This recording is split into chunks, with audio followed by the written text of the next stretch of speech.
Hello everyone, Pallytime here, and I am back in the realm of the Fae today, partially because I love this weather effect and I wanted to show it again in another video before I had to move on to another dungeon, but mostly because I wanted to talk about the Chloromancer today. There's a lot of confusion on the forums, and there's a lot of information on the forums, but it's all buried, and people are trying to find out more about this class and just how it works and what it's actually capable of doing.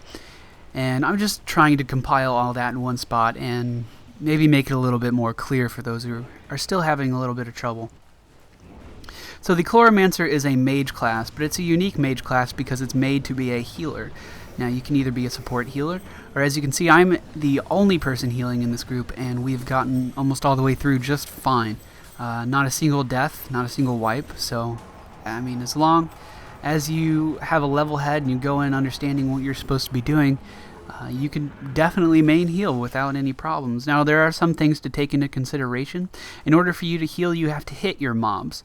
I think at level 21, which is what I am right now, I only have 2 heals that I can cast without actually damaging a mob. So it's important that when you're considering going into a dungeon, that you are at least in the middle of the level range. I know some clerics can go into dungeons, 4 levels below the recommended level and heal just fine, but as a Chloromancer, you actually have to damage your mob to heal. Now, how that works is you have a buff called Life-Giving Veil, and that buff allows you to heal anyone around you whenever you do life damage. Now, all of the main buffs, or all of the main nukes, that you will be getting from your Chloromancer tree, most of them do life damage. So just keep that in mind. You don't want to be casting, let's say, Warlock dots and expecting to heal someone. They have to be life-damaging spells. And you also get an ability called the Synthesis. Oh man, that's great. Getting tongue-tied. I'm going to do this in one take though, so we're going to keep going. Synthesis. And what that does is basically double the amount of healing that your tank receives from your healing effects, which is nice to have, and you can spec for that to improve it a little bit more. Your basic rotation is going to be an ability called Nature's Touch, which is a nuke that has a 6-second cooldown. And while that is on cooldown, you want to be casting Vile Spores. And Vile Spores does not hit as hard, but it does not have a cooldown, so you can just spam that all day long. Before a pull starts, you want to make sure that you have Radiant Spores up, and you want to make sure that you can clearly see the debuffs on the enemy target. And you want to make sure that Radiant Spores always stays up. Now, you have 3 what I consider emergency heals, one of which is Ruin, which is still a nuke. Ruin is a nuke that has an instant cast, but a 15-second cooldown, so it's definitely not something that you can use all the time. And the next 2 are abilities called Bloom and Flourish. Now, Bloom is a heal with a 10-second cooldown, and it's a single target heal. And you can spec to actually have that and Flourish an instant cast, and in my talent spec, I chose to do that.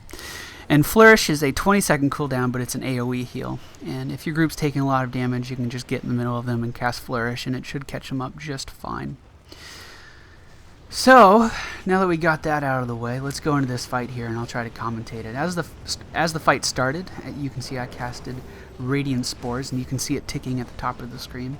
I also casted an ability called Withering Vine, but there's some controversy on whether or not that is worth it. To me, I just cast it when I don't have time to really cast anything else. And on a side note, it's also very important to go into your interface options and turn on Target of Target and the ability to cast through your target.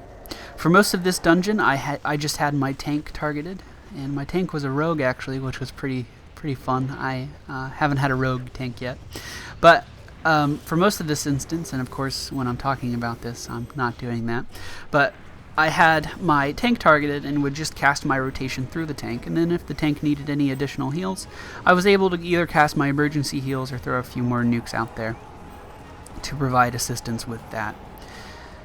Now, for the souls I am using, I am a Chloromancer Warlock Archon, and again, there's controversy on what the best support soul would be for Chloromancer, but I definitely prefer Warlock.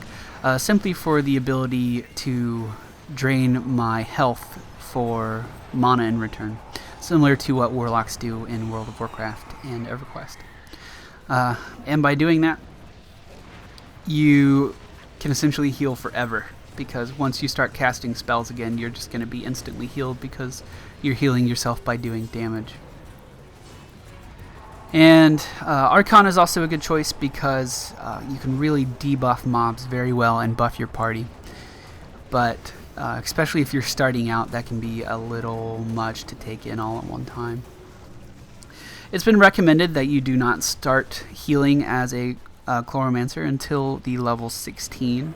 Until that point, you don't really have the skills necessary just from talents and things like that to really support a group fully.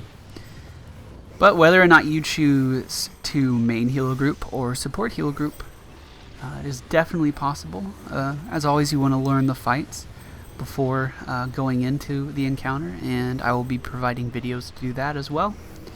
So I hope you found this video helpful. I do not show the boss fight in here, so the video is coming to a close very quickly. Hope this helps streamline things a little bit. If you have any questions, I will add a link to the forums where you can ask a question there, and I'll try to clarify it, or just ask in the comments, and I'll do my best to get to that. So as always, thank you all for watching, and please don't forget to rate, comment, and subscribe.